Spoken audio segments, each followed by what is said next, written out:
Hello बच्चों। कैसे हैं आप सब? बहुत ही बढ़िया होंगे आप सब, है ना? बढ़िया एंजॉय कर रहे हैं, पढ़ाई कर रहे हैं। चलिए देखते हैं। बच्चों, हमने हमारे लास्ट वीडियो लेक्चर्स में अपनी टर्म वन की बुक को फिनिश कर दिया था, और अब हम आपके लिए लाए हैं ये नई वाली book. This is term two book. This is blue in colour for identification. बच्चों, आप देखिए, इस मैथ्स बुक को अपन ओपन करते हैं और इसके नए चैप्टर्स जो हैं वो अपने पास क्या क्या हैं वो देख लेते हैं। तो सबसे पहले आप इसका कंटेंट पेज निकाल लीजिए। इसका कंटेंट पेज आपको मिलेगा रोमन नंबर 5। उस पेज को आप ओपन करेंगे। See, this is your contents. This is first chapter geometry, second multiplication, third money, third fourth is time. So bring the page number 1. Page number 1 is what? Geometry. Huh? This is geometry. See how it is colorful now. Now, we have already studied about plane shapes and solid shapes in the previous classes. हम लोग हमारी previous class में ये सब जानते हैं, है ना? Plane shapes, solid shapes क्या क्या होते हैं? In this lesson, we will learn about them in detail. हम उसे अब डिटेल में पढ़ेंगे. We'll also learn how to measure and draw lines. Let us take a quick recall first. See, this is your birthday. Happy birthday greeting, fine. यहाँ juice can रखे हैं, cake हैं, ऊपर कैंडल्स हैं, यहाँ ये कुछ डेकोरेशन है, यहाँ ये कैप्स रखी हैं, right? This is all the gifts, fine. So today is Anjali's birthday and she decorated her room on her own. Many things in her room resembled the shapes that she had learned in class 2. Let us ask Anjali what she remembers. Anjali का आज birthday है और उसने क्या किया है, अपने room को डेकोरेट किया है। उसके पास बहुत सी ऐसी चीज़ों से उसने उसको रिसेंबल किया था, जो ऐसे शेप्स से जो उसने क्लास सेकंड में पढ़े थे, right?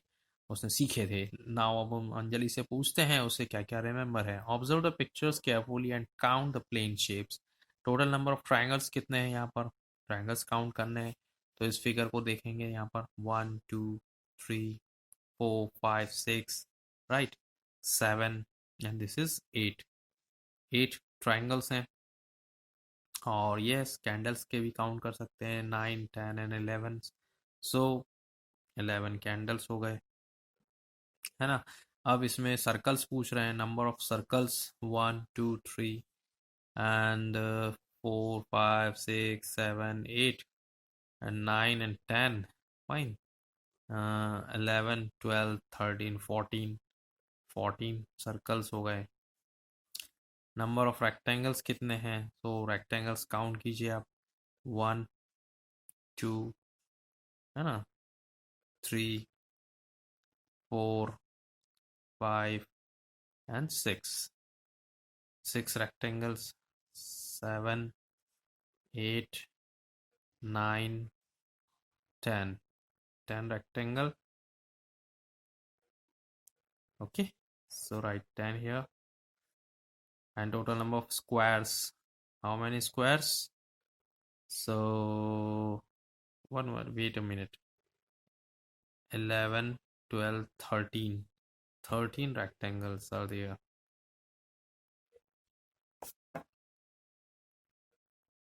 Okay, and total number of squares 1 and 2, 2 squares, fine. So write 2. इसी तरह से आप इस एक्सरसाइज को करेंगे। Observe the picture again and count the solid shapes. अब सॉलिड शेप्स को हमें इसके अंदर काउंट करना है। टोटल नंबर ऑफ क्यूब्स कितने हैं? क्यूब्स आइडेंटिफाई कर पा रहे हैं आप इसमें? दिस इज क्यूब, है ना? 1 2 and just 2, so 2 right here. Okay, total number of cuboids, how many cuboids are there? So in the shape 1 2, 2 cuboids, fine. So 2 cuboids. Total number of cylinders, तो जो फ्लिप कैंस हैं cold drink की, वो cylinders हो गई, नहीं, 1 2 3 4 5, 5 cylinders, fine. So number of cylinders हो गए 5 and total number of curve lines कितनी है? सो कर्व लाइंस आर 1 2 है ना, okay, 3 4 curved lines are there, 4 curved lines. So I hope आप लोगों को ये चीज़ समझ आ गई होगी। चलिए आगे बढ़ते हैं लर्निंग कॉन्सेप्ट में, बेसिक ज्योमेट्रिकल कॉन्सेप्ट पर। Geometry is the study of shapes, size, positions, dimensions and properties of things. We will learn about points, lines, plane shapes and solid shapes in the following sections. First is point. A point is a small dot made with a sharp pencil on a plain sheet of paper. The three dots shown below indicate three different points A, B and C. This is point A, this is point B and this is point C. A point indicates definite position or location. It has no length, breadth or thickness. इसकी कोई length नहीं होती, कोई breath नहीं होती, कोई thickness भी नहीं होती. We use capital letters such as A, B, C, D, E, F and so on to represent points. हम point capital letters जो A, B, C, D होते हैं इसको इससे represent करते हैं. The tip of a needle is an example of a point. आप अपने घरों में जो सुई देखते हैं वो भी एक उसका example है. Now come to the point line. A line has 2 points. Line के कितने पॉइंट्स होते हैं? 2 पॉइंट्स होते हैं. That extend in opposite directions endlessly. अनंत तक आप इसको एक्सटेंड कर सकते हैं, इसकी कोई लिमिट नहीं है. It is a straight and has no fixed length. उसकी कोई फिक्स्ड लेंथ भी नहीं होती. Therefore a line can not be measured. Line को आप मेजर नहीं कर सकते क्योंकि लाइन कितनी भी लंबी हो सकती है. A line has neither a beginning nor an end. We draw a line with arrows on both the ends because it has no end points. यहाँ जैसे A और B आपको पॉइंट नजर आ रहे हैं, इसको हमने ज्वाइन कर दिया और इसके दोनों ओर हमने यहाँ क्या किया?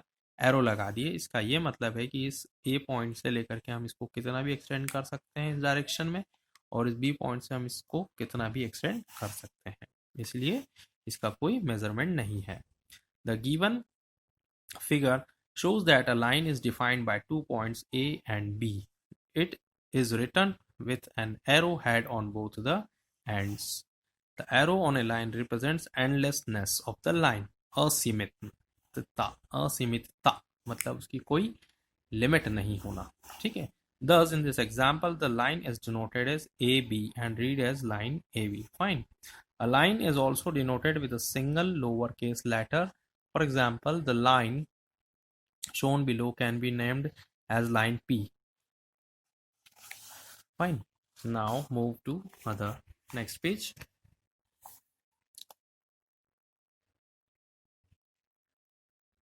Lines are of two types, straight and curved. A straight line can be horizontal, vertical or slanting. Take a piece of thread or a string, hold it in your hands and straight it lightly. You get a straight line. आप एक thread लीजिए और उसको खींचिए. दोनों सिरों को पकड़ के खींचेंगे तो आप देखेंगे जब वो टाइट होती है तो आपको एक स्ट्रेट लाइन मिलती है. स्ट्रेट लाइन कैसी भी हो सकती है, हॉरिजॉन्टल भी हो सकती है. ये स्ट्रेट लाइन है.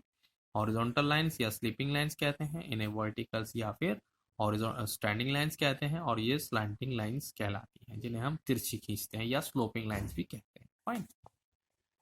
Now hold the piece of thread loosely. अब थ्रेड को आप लूजली पकड़े तो आपको यहाँ पर कर्व लाइंस मिलेंगी. कुछ इस तरीके से आप बना सकते हैं डिजाइन. ठीक है. सो ये कर्व लाइंस होंगी.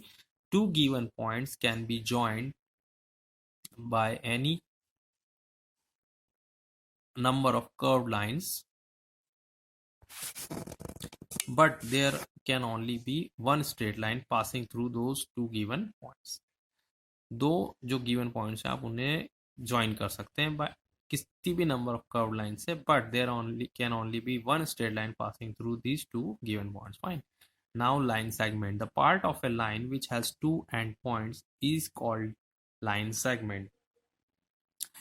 किसी भी लाइन का, कोई भी एक लाइन है जिसके कोई सीमित असीमित होती है, जिसकी कोई लिमिट नहीं होती, उसके कोई भी दो एंड पॉइंट्स को यदि आप रखते हैं तो उसे हम लाइन सेगमेंट कहेंगे.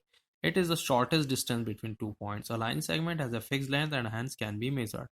For example, जैसे ये आपकी एक स्ट्रेट लाइन थी, फाइन. इस स्ट्रेट लाइन में ये जो पॉइंट है ए और बी, इसको हम कहेंगे ए से बी तक की डिस्टेंस जो हम मेजर करेंगे उसे हम कहेंगे लाइन सेगमेंट. बाकी ये एंडलेस होती है. ठीक है, तो यहाँ जैसे ये दोनों पॉइंट वापस वही नजर आ रहे हैं तो इनको हम कहेंगे line segment. It's a part segment. Fine. Now, in the given figure, the part of the line AB links the point A and B. The points A and B are called the endpoints of the segment. The word segment means a piece or a part of something. Fine. Here, it means a piece of a line. यहाँ पर जो point A B हैं हम उन्हें and points कहेंगे, है ना. And points किसके? सेगमेंट के. और जो सेगमेंट का मीनिंग क्या होता है? सेगमेंट मीन्स होता है अ पीस और अ पार्ट. पीस मतलब टुकड़ा, या अ पार्ट ऑफ समथिंग मतलब एक किसी चीज का कोई भाग. Here it means a piece of a line. Here A and B are two end points. A और बी क्या है यहाँ पर? टू एंड पॉइंट्स हैं. The symbol for line segment is drawn on the top of AB like this. It is written as AB or line segment AB. Okay, students.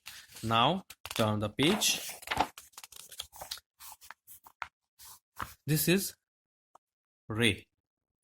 A ray is also a part of the line that start from a point but has no end. रे का एक start जरूर होता है लेकिन इसका कोई and नहीं होता, इसलिए हम उसे रे कहते हैं. A ray extend endlessly in one direction. It has no definite length, thus it can not be measured. इस पॉइंट पी से ये स्टार्ट हुई और क्यू को क्रॉस करती हुई आगे चली गई, इसलिए इसकी पी तो एक स्टार्टिंग पॉइंट है लेकिन इसके बाद का कोई स्टार्टिंग पॉइंट नहीं है, इसलिए हम इसे क्या कहेंगे? रे कहते हैं. The ray in the above figure starts from a point P. This is a fixed point. The other point on the ray is Q. This is not a fixed point. The ray PQ extends in the direction of Q. Thus, the ray is named as PQ. So, students, the above ray PQ is denoted by a line with an arrowhead on one end indicates the line goes off endlessly in the particular direction. Thus, we write it as a PQ and this arrowheads. Fine. Now student, this is most important topic, measuring a line segment. किसी भी segment को आपको measure कैसे करना है वो यहाँ आपको सिखाने जा रहे हैं. Let us understand how to measure a line segment. Generally, we measure a line segment with the help of a scale, okay, which has marking in centimeter, cm and inches, in. We measure a line segment in centimeters. Okay हम generally किसी भी scale से, किसी भी measuring scale से marking करते हैं और उसको सेंटीमीटर या इंचेस में मेजर करते हैं. लाइन सेगमेंट को हम जनरली सेंटीमीटर्स में मेजर करते हैं. Each centimetre is divided into 10 small equal parts called millimetres, that is mm. So 1 centimetre is equal to 10 mm. ये ध्यान रखें बच्चों कि 1 सेंटीमीटर में 10 मिलीमीटर्स होते हैं. Fine. So example number 1 solve करते हैं. measure the line segment XY और XY bar या segment. फाइन. ये आपकी मेजरिंग स्केल है 15 सेंटीमीटर की, 0 to 15. यहाँ आपको दिखने को मिल रहा होगा कि 0 से 1, 1 से 2, 2 से 3 के बीच में 10 स्मॉल इक्वल पार्ट्स हैं. ठीक है. This is 1, 2, 3, 4, 5, 6, 7, 8 and 9 and this is 10. So 10 equal parts in each segment. To measure the line segment XY, follow the steps given below. Step number 1. Place the ruler or scale along the line segment XY. XY के according alignment में उसके along आपको scale रखनी है. The zero mark of the ruler must be placed exactly at point X. Point X के ऊपर आपको zero को coincide करना है और उसके नीचे रखना है और hold the ruler properly. Now second, read the marking on the ruler at which the point Y is positioned. अब आपको क्या करना है, जहां Y पोजीशन कर रहा है उसको आपको मार्क कर लेना है. ठीक है. The ruler shows 8 centimeter. Okay. The ruler shows 8 centimeter length of the line segment. Thus the length of the line segment XY is 8 centimeter. Okay. See.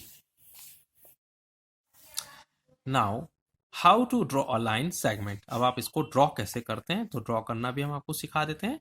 Late us now learn how to draw a line segment of a given length. Draw a line segment of length 4 centimetre. आपको 4 centimetre की एक line segment draw करनी है। So follow the steps to draw the line segment of the given length. Step number 1, place the ruler और scale on a paper. सबसे पहले आपको ruler को या स्केल को पेपर के ऊपर रखना है। Mark point P at the zero mark of the ruler scale. Ruler और स्केल आपको पॉइंट रखना है, this is known as P। आपको 0 सेंटीमीटर इसके ऊपर रखना है। उसके बाद आपको क्योंकि 4 सेंटीमीटर तक खींचना है, so mark another point Q on the 4 centimetre mark of the ruler और स्केल। आपको 4 सेंटीमीटर पर एक पॉइंट Q मार्क कर देना है, this is P and this is Q।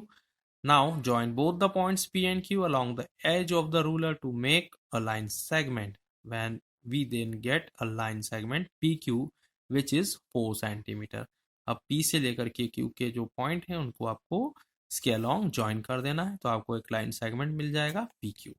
I hope बच्चों आपको ये चीज़ समझ आ गई होगी। अब आप इसी की बेस्ड ये प्रैक्टिस होमवर्क में करके रखेंगे। ठीक है, इसके आंसर हम आपको नेक्स्ट वीडियो में प्रोवाइड करेंगे। ठीक है, बाय बाय।